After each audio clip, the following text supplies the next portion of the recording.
Super cool if you want to see hawks and owls. Less cool if you're a chicken.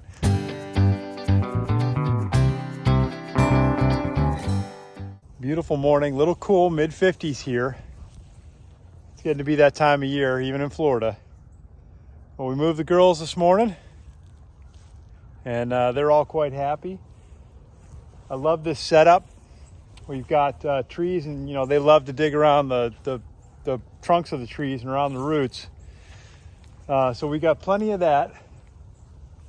My only concern with it is proximity to the woods. As you know, in the past, we've had some issues. We did lose one gold star to a bobcat, but the catch for me is this tree. Big old oak, and owls and hawks love to just sit up there and take their rest while they're out doing their daily activities. We got a couple of oaks out here. It just makes a gorgeous sort of collection of these beautiful branches they can sit on.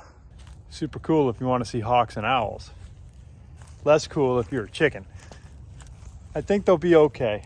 We have had them here in the past and it hasn't been as big of an issue. I think we're gonna go with it. As it's gotten cooler, some of the growth has started to die back. This has kind of opened up a bit more so I can see what's in here.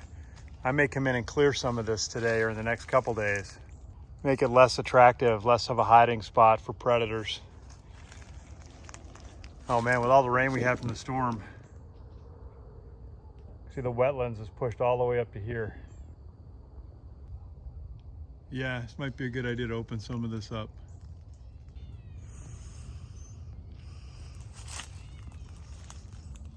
Yep, that's what we're gonna do. What you doing? Picking caterpillars off my tomato plants. Oh man, I pulled some off the other day. Good, Chickens I'm loved glad it. You were chicken. Chicken? Chicken. Chicken? Chicken. Chicken. What you got there in your pocket? Oh, that's not a pocket. That's the whole shirt. Yeah. And I left some to grow. I left some to grow. I know I shouldn't come out here without a basket. Well, it was a target of opportunity after we moved the girls. We have enough here, and we have another harvest. We'll be having some of our homegrown green beans to make a Thanksgiving green bean casserole. Oh, that's exciting. Yeah. I like that. I think. Looking for carrots. You want to give it a try? Let's see what we got. Okay. Probably not very big yet. But we'll Zoomed see. in. There's a lot of them right there. Are we going to pull up the others? Well, we might. You want to pull on one of the ones on the outside? No, I'm going to pull this one. All right. Oh, look, it's a little Yay! That's a carrot root. Yeah, so probably another month, December, January, they'll be ready to pull. So we've got an incubator for our eggs, and it is it's the full up model. So inside we have individual racks that will roll the eggs 30 degrees a day. It's got a thermometer and an air circulator and a heater, so it keeps the temperature at 100 degrees. And then it's also at the bottom here, it's got, we put water in at the bottom, and it makes sure that the humidity level stays at the appropriate level, which is like 50 to 55% during incubation. And then right before you get on to final hatching, it goes to like 70%. So, and this will be a 21-day process. And so I started it up last night just to make sure that it was going to work, and it is working, and everything is reading right, except the humidity is a little low. So I'm going to add some more water. And then we've got 39 eggs that have come from the Australorp, and we're going to put them in here to get them started. All right, so I've swiveled it a little bit. This is the filling hole. It's just got a little rubber gasket in there. Use a turkey baster.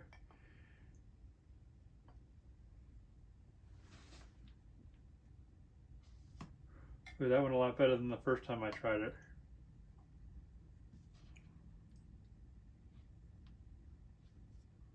All right. I'm gonna try one more time, just a little bit more. Get it? Okay. Usually says you put in between 1/4 and 1/2 cup, so that's what I did. Put the plug back in. And then the rest of this we're gonna learn as we go. Okay, so it's at 100 degrees It is 61% humidity. It says we got 21 days set on this. I don't know if that's because I turned it on last night. I'm just not going to push buttons. We'll see what happens. We have a little bit more. We have more eggs than we have space for. There are space for 41 eggs in here. So we collected some eggs this evening as well from the Australorps. I'm going to just work backwards. So the most recent eggs are going in until I hit a dead end, and then that's that. So pretty sure I just lift this off, set it down, let all the heat out because I'm a bad man.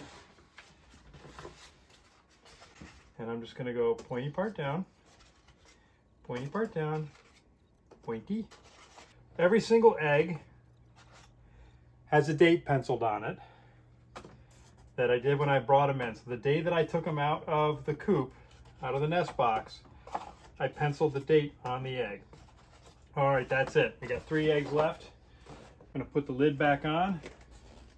It's flashing at me saying, what are you doing, man? Okay, so temperature dropped to 81. That'll heat up really fast. And then if you look inside here, you can see there's a wire hanging down, and that is the black wire hanging down there is, there it is. That's your thermometer and moisture meter. So that's it. The 21-day clock has started. In about a week, in about 7 days, we'll check the eggs again and we'll candle them. So we'll take a light, which was included with the kit, and you just take the egg and you put the light in there, and you'll see whether or not there's a chick embryo forming or not. If there is, you put it back in. If there isn't, you chuck them. That's it.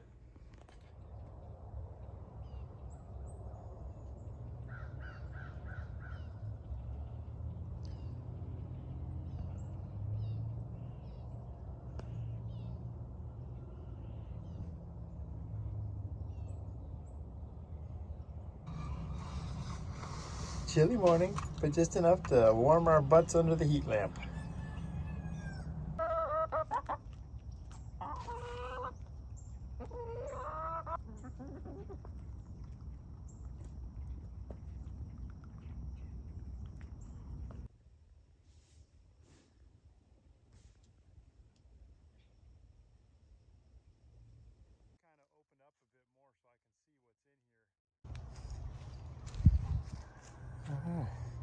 Better progress, and I was able to, oops, all the way back around here. I have to take this tree out. These two, still all of that stuff leading down towards the water. But I got to cut through all the way back to this back path, almost like just a break between pieces of the forest. We get it back out to here.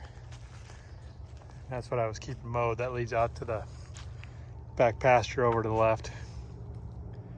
So I can open this area up here. Just take it back to these trees. Open all this up. That'll be great. But for now, that's a major change from this to this. So I feel pretty good about that. 2 days. 2 days work. Heading out of the shed. Gonna be a chilly night tonight. It's supposed to get down to 40, 46. And that's pretty cold for us down here. So I've still got those young chicks in the brooder.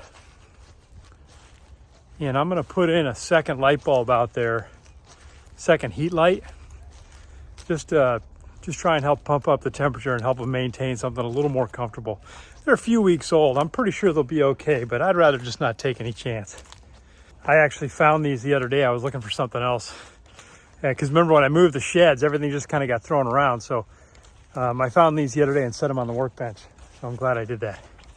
That was clever of me. So I'll pop one of these in and then leave the spare in there just in case something happens with it, and I can replace it without having to go all the way back out to the shed. Crisp. Getting leaves on the ground. All right, that's got that. And that'll help radiate some heat all through here. See, I got nothing on this side. I got the shavings, I got feed in here, a little miscellaneous here and there. All the babies are on the other side, and they've got a red lamp on that side. They got some feed, their water's good. All right, well, everybody gets settled for the night. I'm gonna go put away cat food, close the gate. By then it should be getting dark and the hens will all be going into their coops, and I'll close them in for the night, and that'll be that. So, yeah, talk to you guys later.